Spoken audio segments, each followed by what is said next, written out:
tuto, nous allons voir comment rajouter des contraintes aux différents éléments que nous avons positionnés sur le storyboard. Ces contraintes nous permettront d'avoir une interface la plus uniforme possible, quelle que soit la taille de l'écran sur lequel l'application va s'exécuter. Les contraintes que nous pouvons appliquer aux différents éléments sont de deux types. Tout d'abord, des contraintes de positionnement, à savoir quelle est la position X et la position Y de l'élément dans la fenêtre de storyboard. La deuxième contrainte est de type dimensionnement, à savoir quelle est la hauteur et quelle est la largeur de cet élément dans le storyboard. Donc nous allons illustrer ce concept de contrainte, tout d'abord en nous intéressant aux deux images, à savoir l'image Facebook et l'image de l'Anonymous. Concernant l'image Facebook tout d'abord, nous souhaiterons que cette image soit positionnée contre le bord gauche, contre le bord droit et contre le bord haut de la fenêtre graphique, et puis qu'elle ait une certaine hauteur, par exemple 150 points de hauteur. Pour cela, nous avons en bas à droite de l'image, de la fenêtre de Xcode, plusieurs icônes. Et parmi ces icônes, celle du milieu va nous permettre d'ajouter des nouvelles contraintes. Lorsque cette fenêtre s'ouvre, on voit effectivement un certain nombre de valeurs apparaître. En haut, ici, 4 contraintes de positionnement, représentant le positionnement actuel de l'image dans le storyboard, à savoir que mon image est située à 0 point du bord haut, 0 point du bord gauche, 0 point du bord droit, et 149 depuis le haut. Également, les deux dimensions width et height de mon objet, à savoir 414 points qui est la largeur de mon storyboard, et puis 150 points de hauteur. Donc ce que je souhaiterais faire, moi, c'est forcer ce positionnement et ces dimensions de telle manière à ce que cela soit la même chose sur différents devices de résolution différente. Donc nous allons forcer le positionnement en 0 en haut en cliquant sur le petit trait rouge de positionnement, ce qui permet d'ajouter une contrainte.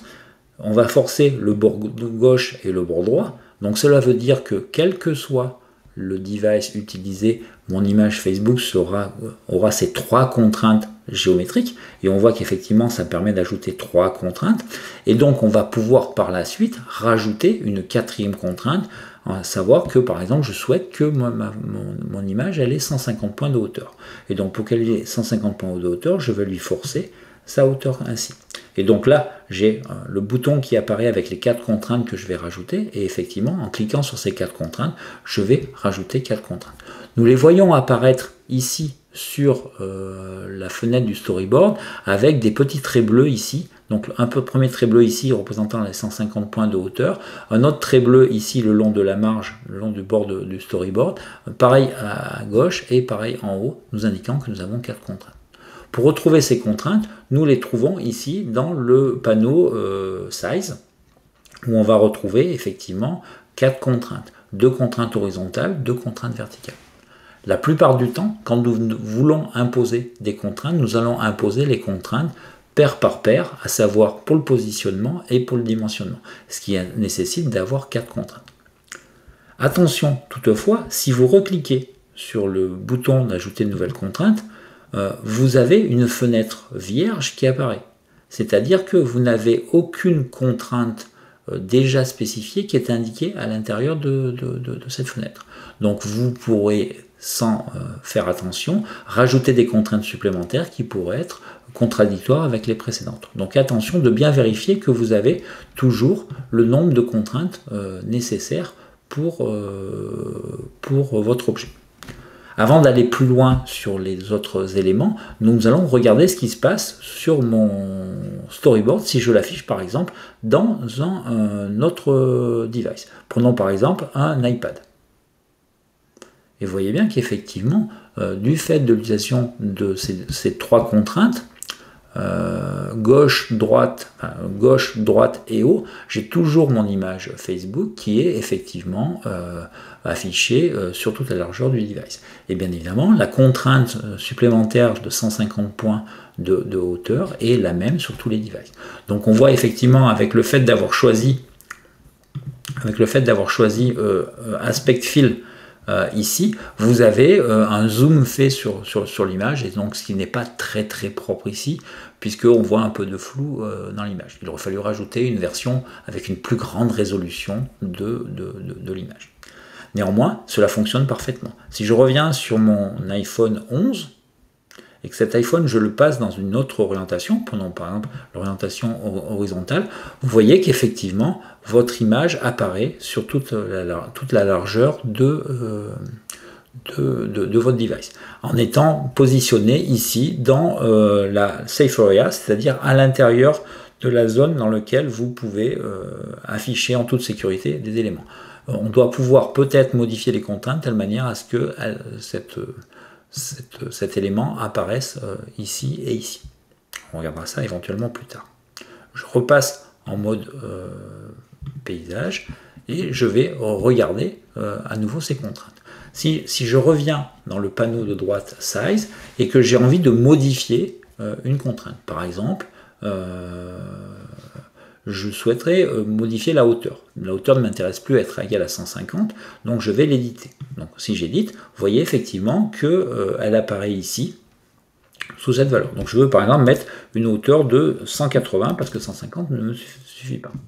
Vous voyez effectivement, j'ai modifié ma contrainte et ma hauteur est passée à 150.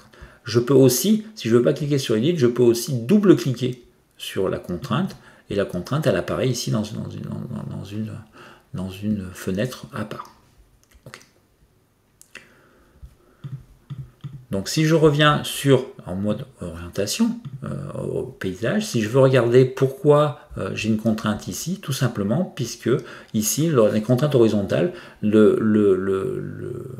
l'alignement à gauche c'est leading, donc celui-ci, alors que celui de droite c'est trailing. On voit bien qu'effectivement, lorsque je passe sur trailing, vous avez le bord droit qui s'illumine, alors que je passe sur leading, c'est le bord gauche qui s'illumine. Il est lié à la Safe Area. Donc on peut éventuellement, non, on ne peut pas l'éditer, il doit falloir le modifier et éventuellement la changer.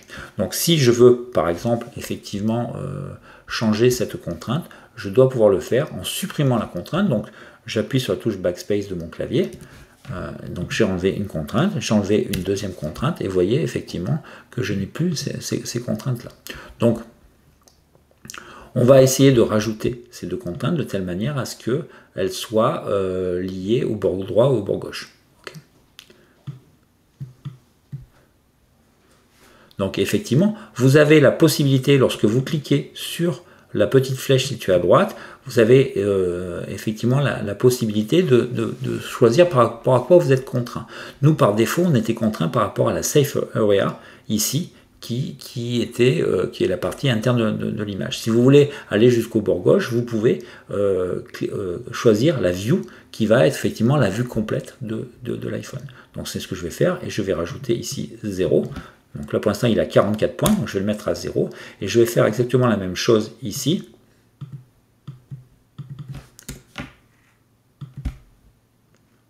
Voilà, pas pour la vue, je ne sais pas pourquoi, on va voir, et je vais rajouter mes deux contraintes. Et effectivement, vous voyez que j'ai bien positionné correctement mon élément. Si je reviens en position verticale, vous avez effectivement votre logo Facebook qui est bien positionné correctement. De la même manière, je vais contraindre mon image de profil avec l'Anonymous en utilisant des choses similaires. Alors, comment faire pour le positionnement? Le premier positionnement qui m'intéresse, c'est le positionnement horizontal, c'est-à-dire le mettre au milieu de la vue. Par exemple, si vous voyez avec un iPad, mon logo Anonymous n'est pas centré ici au milieu. Donc comment je fais pour pouvoir centrer ce logo? C'est avec le deuxième icône ici en bas à gauche qui permet de faire un alignement. Et si je clique dessus, vous avez principalement deux possibilités, c'est-à-dire une contrainte horizontale et une contrainte verticale. Vous avez d'autres contraintes qui vont être disponibles lorsque vous sélectionnez plusieurs éléments et lorsque vous voulez les aligner les uns avec les autres. Ici, comme je n'ai qu'un élément sélectionné, je vais pouvoir uniquement contraindre horizontalement ou verticalement. Donc moi, ce qui m'intéresse, c'est la contrainte horizontale. Donc je vais rajouter cette contrainte. Donc, ça me permet de voir effectivement que mon objet a bien été contraint. Alors vous pouvez voir, et c'est là où c'est c'est ce que je disais tout à l'heure, vous pouvez voir ici que votre objet est entouré avec du rouge. Hein, et vous pouvez voir ici, en haut, à gauche, une petite flèche rouge. Lorsque un objet que vous avez contraint est entouré en rouge, ça veut dire qu'il manque des contraintes. Il peut être entouré soit en bleu et tout va bien, soit en orange et il y a un warning, soit en rouge et il y a une erreur, il manque des contraintes. Alors si je regarde ici, qu'est-ce qu'il va me dire? Il va me dire que du fait que j'ai rajouté une contrainte horizontale en X, en contraignant par rapport au milieu, j'ai besoin d'une contrainte verticale également. Ce que je disais tout à l'heure, c'est que chaque fois que vous mettez une contrainte sur un positionnement ou sur un dimensionnement, vous devez impérativement mettre l'autre contrainte. Okay. Donc ce que je veux faire, c'est que je vais rajouter une contrainte de positionnement vertical et je vais dire que je vais le mettre à, mettons, 20 points du bas du logo Facebook. Comment je fais ça? Je positionne ici une nouvelle contrainte, je vais sélectionner, comme je vais faire un truc, c'est que j'ai un problème de superposition, on va descendre les trois éléments, voilà. Du fait que je l'avais superposé, il ne voyait pas l'élément Facebook. Je reviens ici, et je peux positionner ici, voilà. Je vais pouvoir le positionner par rapport à l'élément Facebook. Okay. Si j'étais, comme tout à l'heure précédemment, sur le dessus, comme je superpose, je ne vois pas l'élément Facebook. Okay. Donc pour pouvoir positionner par rapport à un élément, il faut surtout ne pas être positionné dessus. Donc je vais pouvoir choisir le positionnement par rapport à l'image Facebook et je vais dire que je vais mettre à moins 20 points verticalement, ce qui va me permettre d'être au-dessus. Alors vous voyez que effectivement cette contrainte a été rajoutée, hein, mais d'un seul coup mon image a pris une taille considérable. Alors pourquoi cette image a pris une taille considérable? Au passage, je n'ai plus d'erreur, juste un warning en disant que je n'ai aucune contrainte sur le layout des différents éléments texte sur Dom Gignac et sur mon premier tuto sous Xcode, mais concernant mon image, je n'ai aucun problème. Alors, quel est moi le souci? C'est qu'effectivement, il m'a créé une image qui fait 856 points de hauteur et 856 points de largeur. Donc ce que je vais faire, c'est que je vais rajouter une contrainte supplémentaire pour dire que mon image d'Anonymous, je vais la mettre de, mettons, 100 points et 100 points. Donc effectivement, maintenant, j'ai bien mes positionnements de telle manière à ce que mon image soit bien contrainte. Donc si je regarde sur un iPad, par exemple, je vais retrouver effectivement le bon positionnement et le bon dimensionnement. Si je reviens sur mon iPhone 11 et que je passe en mode portrait, j'ai bien le positionnement qui va bien. Donc on va revenir en mode présentation. On va pouvoir ainsi positionner de la même manière les différents éléments. Donc je vais pouvoir par exemple positionner mon élément texte. Cet élément texte, on va le positionner par rapport à son plus proche voisin, c'est-à-dire ce que je souhaiterais le faire. Alors, celui-là, on va le positionner également au centre, donc horizontalement là, et on va le positionner par rapport, donc le haut, on va le positionner par rapport à quoi? Par rapport à Anonymous. Donc c'est souvent celui-ci qui est sélectionné, c'est-à-dire le plus près est toujours sélectionné, et je vais dire que je vais le mettre effectivement 40 points en dessous, c'est bien, et je vais pouvoir le mettre comme ça.